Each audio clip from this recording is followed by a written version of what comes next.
kaming mga senador, we cannot appear before the court but we can practice. Pero ang presidente, vice president cannot practice.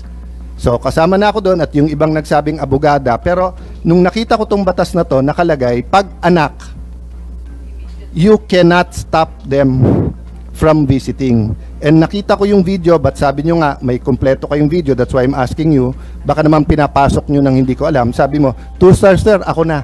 Ako nagdesisyon nito sir. I don't know if you use the word ako mananagot.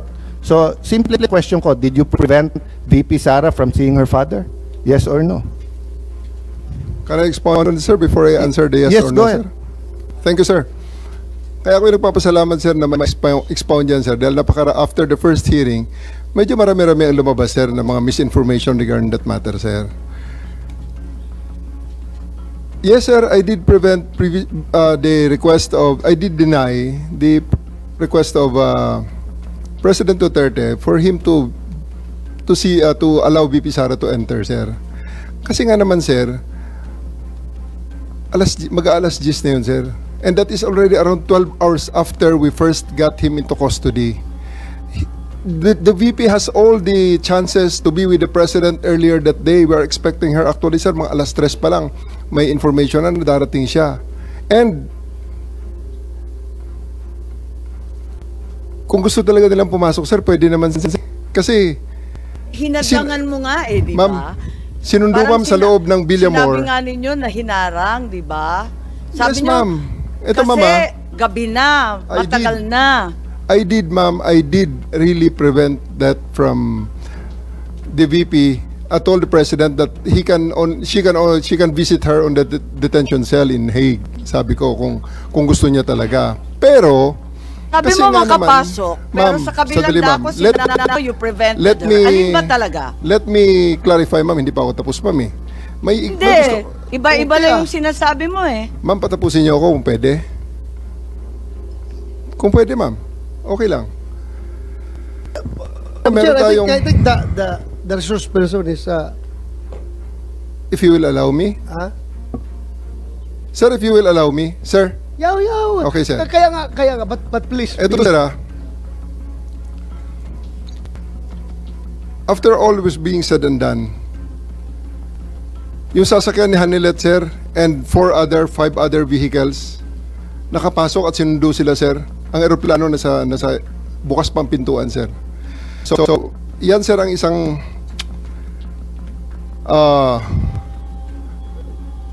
tumayong balahibo ko nun, sir, noong panahon na nakita ko, naku, andyan yata si VP Sara, andyan si Bongo nakapasok na. Kasi sinusundo na, sir, si Hanilet at saka si Kitty, sir, ng kanilang mga sasakyan, together with the other entourage. Bakit nila sumabay, sir, sa tarmac? Bukas pa naman, sir, ang pintuan. Alam mo, Madam Chair, sir, Nick,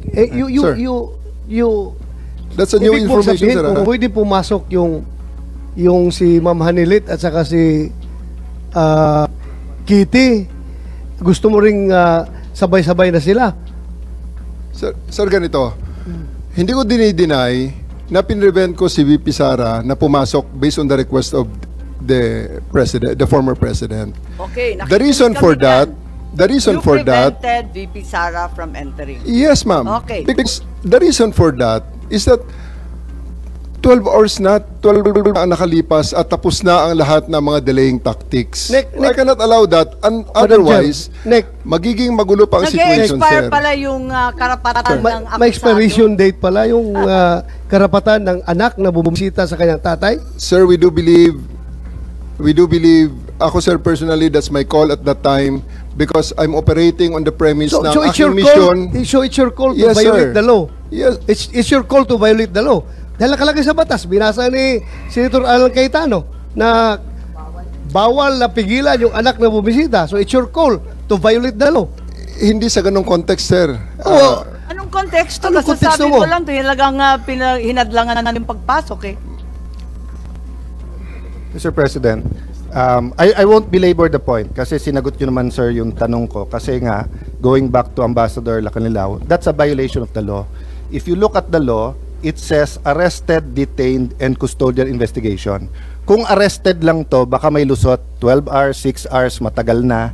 Pero ang nakalagay sa law kasi, you cannot deny, pag arrested detained, and custodial investigation. No if, no buts tong batas na to because nga, in the past, lalo pagka, wala pa namang internet masyado nito 1992, no? Wala pa masyado yung mga, bago pa lang yung mga, cellphone na ba nito? Or ano? But ang point, sir, there's no exceptions here. So that's a matter of defense kay General Torre. But just to pursue this, yung doctor Suba ni President Duterte certified him fit to travel. Sabi niyo, sir, eventually pinapasok niyo rin doktor niya. So nung una, sa video nakita ko, ay hindi pa kasi niyo nasasubmit yung buong video, kaya hindi pa namin na-review, no? That's why I'm giving you the benefit of the doubt.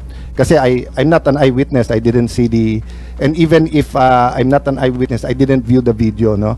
So dun sa nakita ko kasi, you were denying, the President was saying, you have to make sure I'm fit to travel, and then sabi niya, doktor ko, ang sabi niyo, may doktor na dito, it was a police or military colonel. So eventually you let in some of his doctors, correct, sir? Yeah. Did they certify that he was fit to travel? I believe, sir, on that argument, we can already... No, it's not an argument. I was just asking. Okay, sir. Did they certify that he was fit to travel, or hindi sila tinanong were they fit to travel? It's not part of the procedure for his private doctors for that to do that, sir. It will be the government doctors who will be taking that's not that, sir. true, sir. Ang nakalagay ho dito sa batas, it can be his doctors.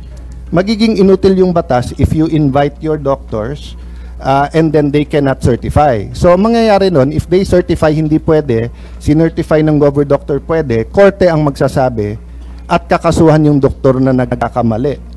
Hindi mo pwede basta't i-replace ng government doctor yung, so like now, no? If anyone here biglang nag-faint at sinabing hindi na siya pwedeng mag-appear dito, we have a Senate doc. But if it's the doctor of the witness who tells us, we cannot immediately judge on the two. Kasi even dito po sa surrender, may mga tanong about being fit to travel na ang nakalagay nga and even yung baka mapahamak yung kapitan. Kasi kung titignan niyo po yung yung Yes. pinirmahan ng kapitan, sa pinirmahan niya po may nakalagay doon Saan 'yan? Yes, Senator Cayetano, kung pwede lang i-clarify, anyway, ang nangyari, si Kitty, sinabi talaga na hindi pinapasok yung doktor.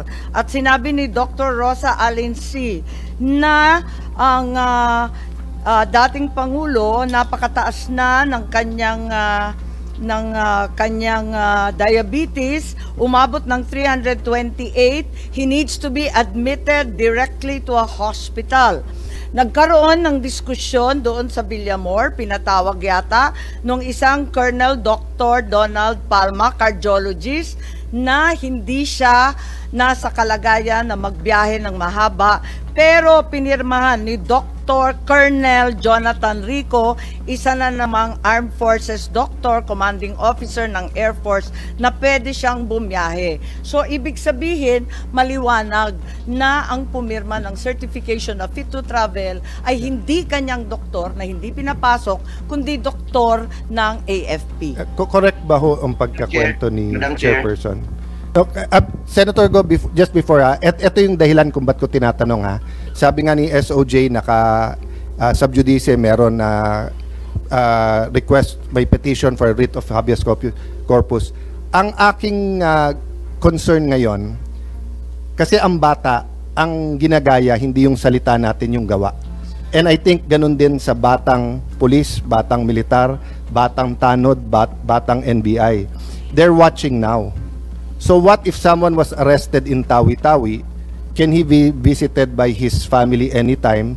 And can his doctor, they say, hindi mo pwede ilipad ng Manila yan? That's why I'm asking all of this, because according to Ambassador Marcos, Alacanilaw, walang violation. Sabi niyo, walang violation, pero apparent dito no? So I just want to put that on record. Sana malinaw natin yan. Kasi may police, meron din po kayong, di ba, revised PNP operation procedure. Pati doon, pareho nung batas pero parang hindi nasunod. So I submit to you and to Senator Bongo. Thank you for waiting. Thank you, Senator Cayetano. Ambassador Lacanlilaw, babalikan ko lang yung pinirmahan ninyo. Andito na sinabi ninyo, kahit nagkakadiskusyon na tungkol sa diabetes ni Presidente Duterte at yung kanyang kalagayan, pinirmahan ninyo that you don't know if he's fit to travel or not. Eh bakit pinagbiyahe yan kung hindi ka sigurado? Ma'am, first of all, kasi hindi po ako nasa medical field, hindi ako ang doktor. Kaya Pero hindi pinirmahan mo rin na hiniling niya na dalhin siya sa ospital kaagad kasi masama na ang pakiramdam. Ma'am, kasi hindi po niya, that time, nag-request ho si former ES Medialdea na i-inform ko paglapag namin sa Hague ang ICC na mabigyan si former president ng medical assistance. Sabi niya baka hindi ka pakinggan. Sabi ko, kakausapin ko po. Kaya ho, nag-request ho ako that time, paglapag namin, kinausap ko po kaagad. So hindi totoo na hindi mo alam. Ano Alam po? mo na may problema. Hindi po. Kasi po, yun po yung request. Wala po ko alam kung may yung, kasi hindi naman po ko yung doktor. Hindi ko naman sinasabi na doktor ka, ambassador ka, sinabi mo kanina. Pero ang pinirmahan mo rito, you do not know. Eh paano you don't know, nagkakagulo na tungkol sa doktor? Hindi po. Yun nga po, nag-request lang po si former ES Medialdea na ambassador, mag-request tayo sa ICC para mabigyan ng medical assistance si former president. Pero hindi po namin pinag-usapan kung ano po yung kalagayan na mataas po ang kanyang sugar o mataas ang kanyang... Hindi, humihingi na nga na direktang dalhin sa ospital. Tanungin natin si Senator Bongo. Kanina pa nagtataas ng kamay, sorry. Ako nagtatanong, ako po magtatanong. To Ambassador Marcos Lacanilaw, totoo ba na pagdating doon sa The Hague, sinakay siya sa stretcher, siya na lang mag-isa? Yes or no? Opo. Hindi nyo na sinamahan? Hindi po kami inalaw ho ng ICC. Paano yung mga medisina niya? Yun pong kanyang personal nurse together with the PNP doctor, nakipag-coordinate sa doktor ng Hindi ICC sila and pinababa? binigay ho yung... Yes or no? Ano po yun? Hindi sila pinababa? Hindi po. Wala siyang kasama binaba? Wala po, siya lang po. Siya lang mag-isa? Opo. Alam nyo ba marami siyang medisina, 27 yan araw-araw? Kung ano yung pinainom sa kanya hanggang ngayon po, hindi pa rin pinapainom sa kanya kahit pinagdalawang beses na pinadalahan siya mula sa Pilipinas, hindi pinapapasok. Dahil gusto nila sila ang maggamot. Paano na lang po kung hindi hiyang o hindi naayon sa kanyang karamdaman? Yung nasa Villamor pa lang po, si dating Pangulong Duterte, mataas yung blood sugar niya. And he is due for check-up po, March 12. Andiyan dyan po yung nurse niya. Monthly po yan. December, January, February, March. Buwan-buwan po yung kanyang medical procedure. 80 years old na po yan. Buwan-buwan, ako mismo sinasamahan ko. At yung gamot niya, buwan-buwan, ako rin po nagpapadala. May karamdaman na po si Tatay Digong. Alam niyo po, ganitong totoong kwento. Para alam niyo lang po yung totoo. Nung dumating si dating Pangulong Duterte, andyan dyan po yung tatlong doktor niya. Harap ko po si Chief PNP Marbil. Tinanong ko po, Sir, saan nyo ba dadalhin? Kasi dito yung mga doktor. Sabi nyo, dadalhin po sa kampo sa 250. Kaya tinanong ko po si yung spokesperson na hindi nagsasabi ng totoo. Tinanong ko saan dadalhin. Hindi niya ako sinagot, tinilikuran niya ako. Sumunod po kami. Nung sumunod kami, hindi na po ako pinapasok. That was 10 o'clock. 2 o'clock, 3 o'clock, meron pong sumundo sa amin. Sumakay ako sa sasakyan ni Ma'am Hanilet. Pagbaba sa gate, binababa po ako. That was 3 o'clock pa lang po. Binababa po ako. Hindi po ako pinapasok. Respeto lang naman ang hinihingi ko.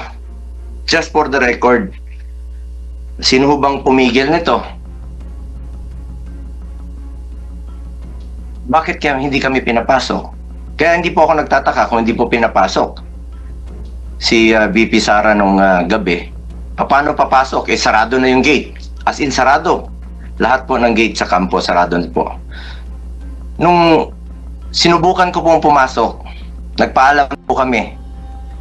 Pinababa po ako. Kahit nakasakay na po ako sa sasakyan. Nakiusap na lang po ako papasukin yung mga doktor. Yung 3 doktor po. It took you about 3 hours, 4 hours pa po. After his arrival, bago pinapasok yung doktor. Yung oxygen niya nandoon, yung ambulansya po nandoon. Inantay muna about 3 to 4 hours. Or even 5 hours bago pinapasok po yung ambulansya. Tinidor niya. Doon pa po nalaman na mataas 300 plus po ang kanyang blood sugar. With that findings, kung talagang chinek up ng doktor ninyo ng maayos, he is not fit to fly. He is not fit to fly. Due for check-up na po siya and admission po, March 12.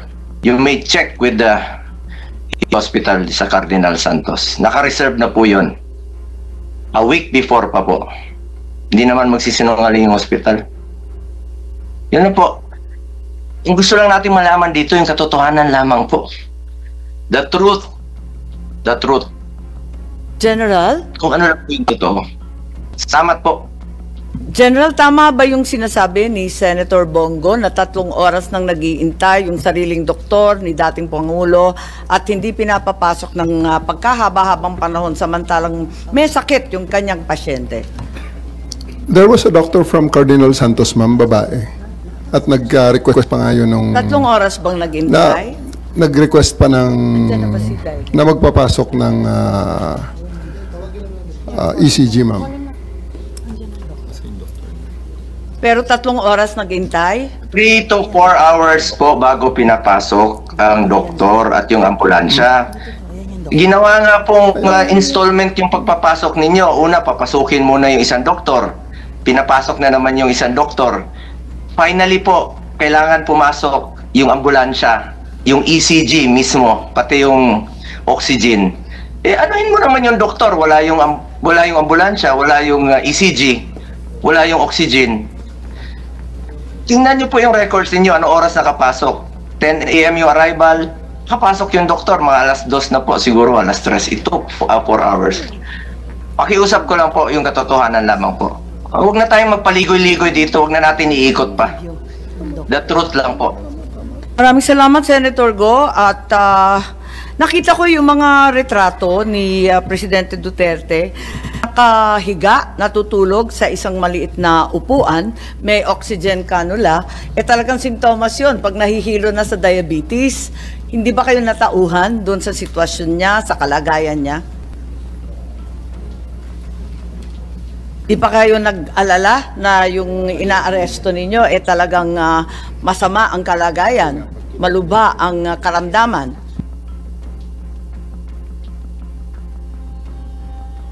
Yes, General Torre. Nakita mo naman siguro, nakita ko lang sa picture, di mas lalo mong nakita. Regarding the medical condition of the former president, sa tingin ko naman, ma'am, supisyente ang mga doktor na nandun, and I defer to their expertise. Pero hindi niya doktor. Ang ayon sa batas, andun, siya ma'am, ang may pipili ng doktor. Ma'am, may picture tayo rito na may doktor siyang sarili galing sa sa Cardinal Santos. Babae po yun, nakaputing t-shirt, at siya po ay doktor ni PRRD. Ay sa akin lang dito, ma'am, is that I take comfort on the fact that we have a benefit of 2020 hindsight, ma'am. Bago maglanding aeroplano ni President Duterte, he himself was the one who made a video, pinadala niya sa anak niya, pinost ni Kitty, sinasabi niya okay siya. So I think all the discussions now about his medical condition, parang siya na mismo nagsabi mo na okay siya bago maglanding sa Hague. At ibinigay niya kay Kitty yon, pinost sa internet yon, and everyone saw it. Thank you, ma'am. Madam Chair, I understand what you're saying, General Torre. Ang problema nga, kung ako ay pulis sa Batanes, sa kahit saan, sa sulok ng Taguig, sa sulok ng Pangasinan, sa sulok ng ang laki-laki ng Davao, Cebu City, tapos sinabing kailangan ko doktor ko, and then sabihin isa lang sufficiente or sa militar sufficiente, paano kung may nangyari sa kanila? That's why the law is clear. The law is clear. Doctors, priests, choice nung inaaresto or dinidetain, and then ganun din pag family members. No ifs, no buts. Diba?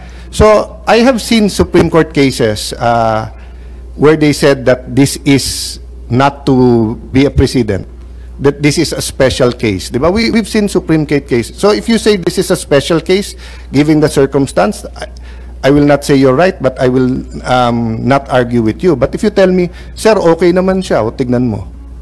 So paano nga kung, kasi the law is clear eh. Hindi naman ikaw magsasabing sufficiente, hindi. But you're supposed to allow all of his doctors in right away, and you're supposed to allow his family members there and not deny them. So yun lang yung point that I want to make. Especially kung si Ambassador Lacanilao also is certifying to the ICC. I'm not sure but tingin ko, kaya hindi kinuha kagad si President Duterte na hindi mo pa napirmahan lahat. Because ayaw nilang kunin, tapos hindi fit to travel, pag na-stroke yun o may nangyari sa kanya, human rights institution yun, sila pagbibintangan. Kaya ka pinapirma muna na at hindi kukunin hanggang hindi ka pumirma para yung responsibility na sa atin. Diba? So that's what I'm saying, General Torre, that what I'm discussing with you now is beyond what happened here. It's the revised rules of PNP operational procedure vis-a-vis the Republic Act 7438. Sa 7438, there's no exception eh. Hindi sinabi dito na pag ganitong oras, hindi na pwede yung anak. Pagka ganito, yung doktor, pipila ka sa labas, hindi ganitong oras. Diba? So anyway, I think we both made our points naman unless you want to add on that. No? Yes, if it's all right, I think Attorney Martin Delgra is now online. Committee Secretary, if you'll administer the oath, please.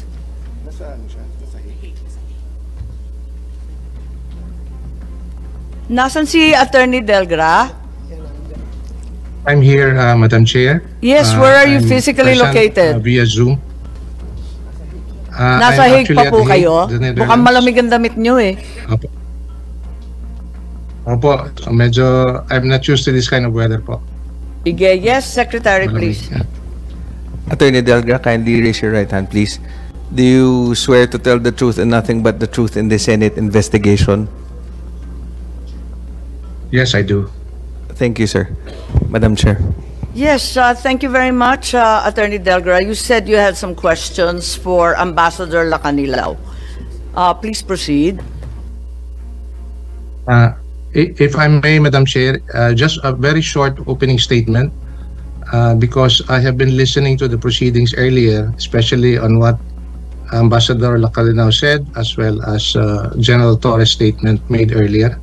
But before that, if I may make a very short opening statement, if I may be allowed. Yes, please go ahead. Thank you. I thank the Senate Committee for inviting me in today's hearing. At the outset, it is our humble submission that the Senate Committee and eventually Congress to craft meaningful legislation, among others, on making persons liable who bring, cause to bring, or forced to bring Filipinos out of the country without legal or proper travel documents. We understand that under current legislation, I may not be properly informed, but it is only the person who travel or attempt to travel illegally abroad who is personally liable.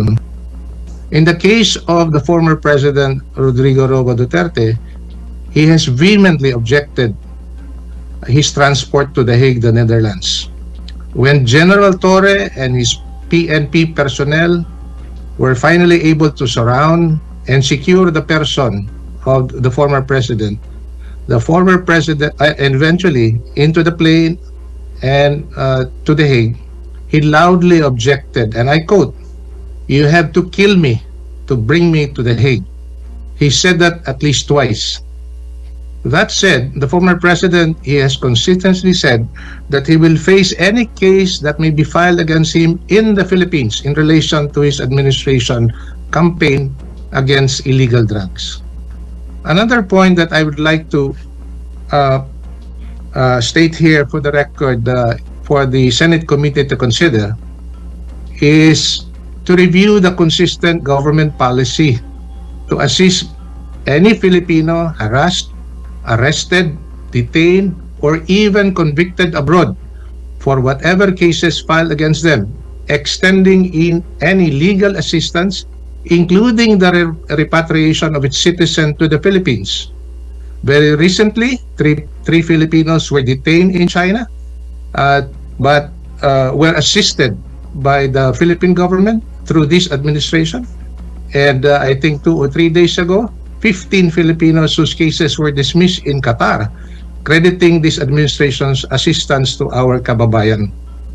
What is upsetting and mind-boggling to me is that we have an elderly Filipino citizen, an 80-year-old Filipino, who was arrested and detained in the Philippines, allegedly by virtue of a foreign, not a local warrant, and forcibly brought out of the country to be brought to trial in a foreign court.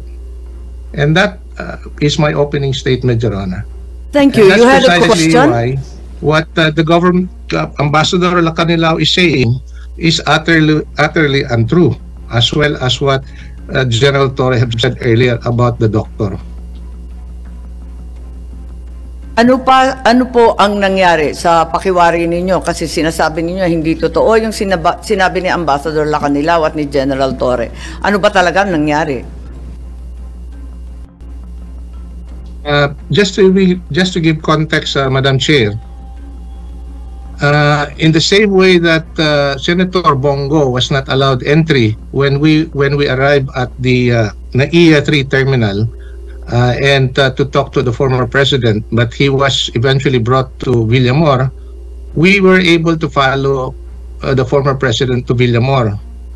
Apparently, the guards at Villamor were not able to see who else were in the convoy, so we were able to get in.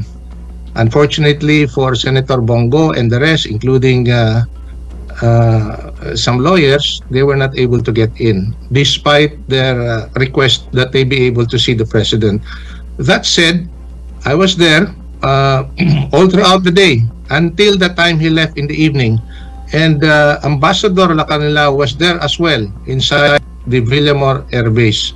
So as to the question number 8 of that information on the surrender and transfer of the detained person, referring to the former president, hindi naman po masabi. Let's take away the certification mentioned by the DOJ, because he has personal knowledge of the fact that the former president was never transferred or brought to a national competent judicial authority in the Philippines.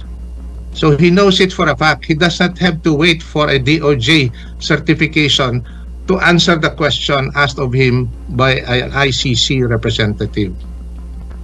Tama naman. The matter Ambassador Lacanilao, gusto niyo sagutin? Kasi nandun ka mula pa sa aeroplano hanggang sa The Hague, 2 days after pa.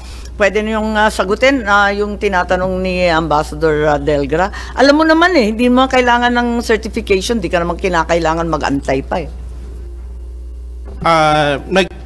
Nung tinurn over ko po, yung certification, may communication na po kami. Yung certification, yun nga lang ho, nagkakaroon ho ng delay na ma-receive ko. Certification ang pinag-uusapan mo, yung pinirmahan mo, Competent National Judicial Authority. Hindi nga dinala sa husgadong Pilipino Alam mo naman yun kasama ka all along Oversee nga ang ginagawa mo. Di alam mo lahat. Madam Chair, may I follow up with that? Senator Bato. Follow up on that question. Ito, very clear yung sagot mo dito do not know. Hindi mo alam na hindi siya dinala sa judicial authority. Yun hong certification ho ng DOJ ang ano ho dyan. Sige ka-insist nung certification ng DOJ. Ang tanong dito, competent judicial authority. Korte. Korte ang ibig sabihin nito. So alam mo ba na dinala sa korte o hindi? RTC Pasay or RTC Paranaque? Hindi ko po alam. Hindi mo alam? Hindi mo alam? Kasi yung tinatanong... Hindi, nandun ka, di ba? Sabi mo, ikaw nag-converse Ang ano ko nga po dyan yung certification niya. Ngayon yung kung Wala naman to regarding kinalaman sa certification. Dinala ba sa husgado o hindi? Hindi ko Yes po or alam. no? Hindi Hindi ko mo alam? Kasama ka the whole time hanggang sa Hague. Nandun ka sa... Oy, magsabi ka ng Opo, totoo. opo. We're all under oath here. Yes, madam. So alam mo kung dinala Alam siya mo, o hindi? hindi mo alam. Hindi ko po alam kasi hindi Paano naman ho hindi ako mo alam? Binantayan mo mula nung dumating mula sa Hong Kong, sa airport, dinala sa Villamor, dinala sa The Hague. Kasama ko all throughout. Opo. Pag sinabi mo hindi mo alam, you are lying. You are lying. And nandun ka all the time eh. Hindi mo alam na dinala siya sa korte? Hindi mo alam? Hindi ko po alam, Mr. Senator. May I clarify?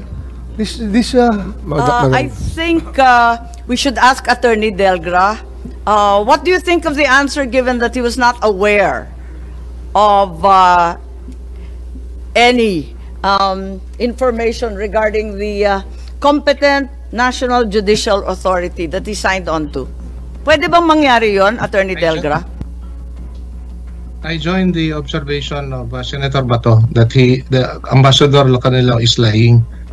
Kasi all he needs to know is whether the former president was brought out of Villamor and brought to a local court.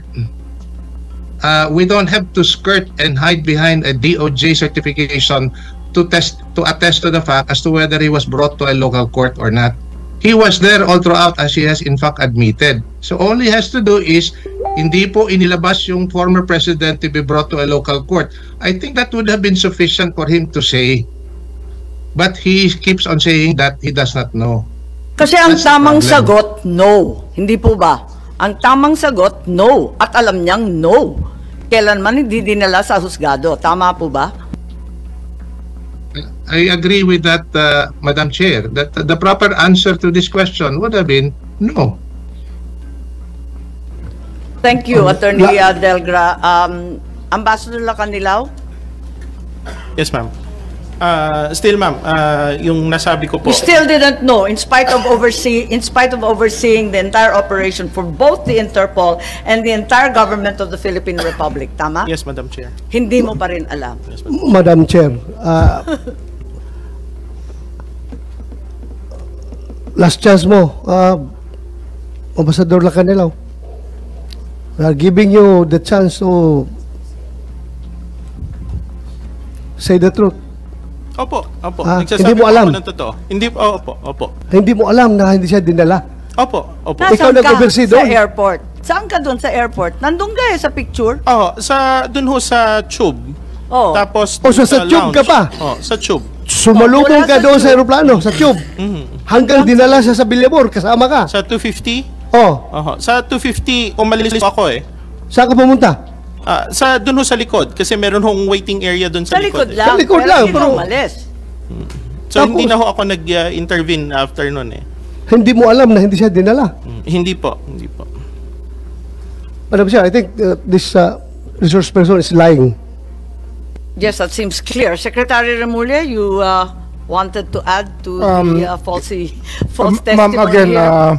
the form that was made to that he was made to answer is an extradition form. That's why the requirements that it's asking for are questions about extradition. But this is a surrender. It's a very Yes. different process that happened. Yes, we've heard that argument before. Thank you, Secretary.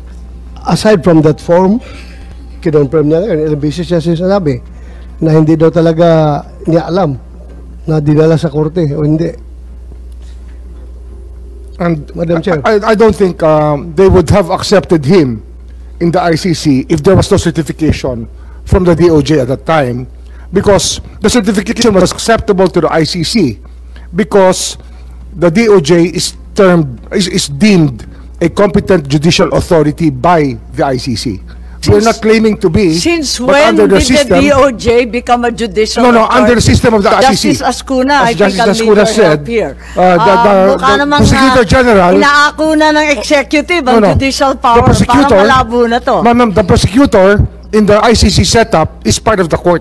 And that's why they're considered competent judicial authority, if I can understand it Pero kung properly. maaalala natin, I think we can ask Justice Escuna. ang saligang batas na sinumpaan natin, wala namang ganun. Yes, Ang ma'am. court, maliwanag yung It's the Supreme understanding of Court. the ICC I'm explaining, ma'am.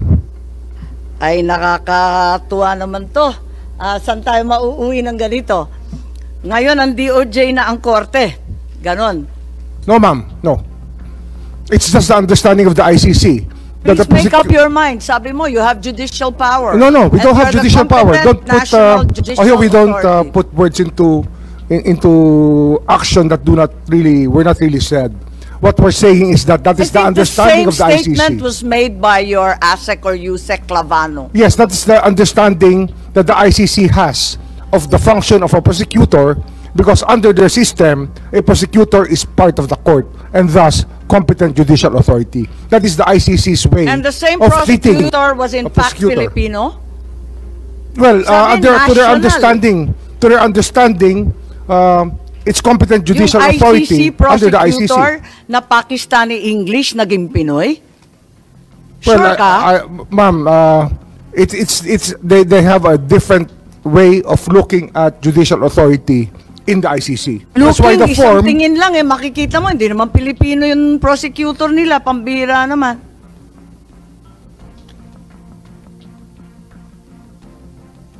Madam Chair, I just would like to advise Ambassador Lacanilao that, alam mo, kami dito, hindi kami nagsasite in contempt porque ayaw namin yung sagot mo.